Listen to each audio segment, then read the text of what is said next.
ক্ষমা চাইয়েই ছাড় দিয়েছে তৃণমূল। তাপস পালের বিরুদ্ধে অভিযোগ নিয়ে কোনো তৎপরতা দেখায়নি পুলিশ। সেই প্রেক্ষিতে অবশেষে তাপস কাণ্ডে সিআইডি তদন্তের নির্দেশ দিল কলকাতা হাইকোর্ট। শুধু নির্দেশই নয়, তদন্ত কিভাবে হবে, কতদিনের মধ্যে তা শেষ করতে হবে, কোথায় রিপোর্ট পেশ করতে হবে, সে সবই বেঁধে দিয়েছে কলকাতা হাইকোর্ট। 1 জুলাই নাকাশিপাড়া থানায় একটি অভিযোগ দায়ের করেন এয়ারপোর্ট থানা এলাকার বাসিন্দা বিপ্লব চৌধুরী। তিনি অভিযোগপত্রটিকে এফআইআর হিসেবে গণ্য করার আবেদন জানালেও পুলিশ সে ব্যাপারে কোনো উদ্যোগ নেয়নি। অবশেষে তিনি পুলিশের নিষ্ক্রিয়তার অভিযোগে হাইকোর্টে মামলা করেন। আদালত মামলাকারীর দাবিকেই মান্যতা দিয়েছেন। অন্তর্বর্তী নির্দেশে কলকাতা হাইকোর্ট জানিয়েছে, তদন্তের নিরপেক্ষতা নিয়ে যেন কোনো প্রশ্ন না ওঠে, আদালতের তত্ত্বাবধানে এবার তদন্ত চালাবে সিআইডি। ডিআইজি সিআইডিকে তদন্তের নির্দেশ দেবেন রাজ্য পুলিশের ডিজি। ডিআইজি সিআইডির নেতৃত্বে শুরু হবে তদন্ত রিপোর্ট পেশের সময় বেঁধে দিয়ে বিচারপতির নির্দেশ 1 সেপ্টেম্বরের মধ্যে নিম্ন আদালতের আগে হাইকোর্টে রিপোর্ট দিতে হবে।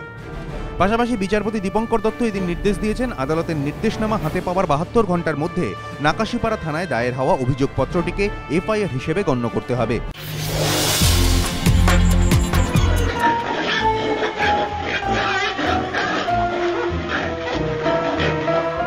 একদিকে মুখ্যমন্ত্রীর চাপ, অন্যদিকে মুখ রক্ষার লড়াই, মাঝে পড়ে হবু রাজার হাল হাওড়া পুরসভার।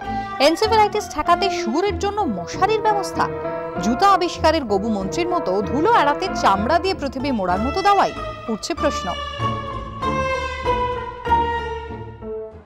এনসেফ্যালাইটিসে মৃত্যুর মিছিল উত্তরবঙ্গে, মৃত্যু থাবা বসিয়েছে দক্ষিণেও। পরিস্থিতি মোকাবিলায় শুয়োর হটাও অভিযানের ডাক দিয়েছেন মুখ্যমন্ত্রী। নবান্নে মুখ্যমন্ত্রীর এই ঘোষণার পরই শুয়োর ধরার অভিযানে নেমেছে কলকাতা পুরসভা, কিন্তু নবান্নের কাছে থেকেও সে কাজ শুরুই করতে পারেনি হাওড়া পুরসভা। এই পরিস্থিতিতেই তাদের মশারি দেওয়াই। এনসেফ্যালাইটিসের জীবাণু তো বেড়ে ওঠে শুয়োরের শরীরে, মশা তাকে নিয়ে যায় মানুষ পর্যন্ত। অতএব শুয়োর ধরো, মশারিতে ভরো। ঠিক যেন জুতা আবিষ্কারের দাওয়াই, ধুলো থেকে পা বাঁচাতে চামড়া দিয়ে পৃথিবীকে মুড়ে দেওয়ার দাওয়াই দিয়েছিল হবু রাজার গবু মন্ত্রী।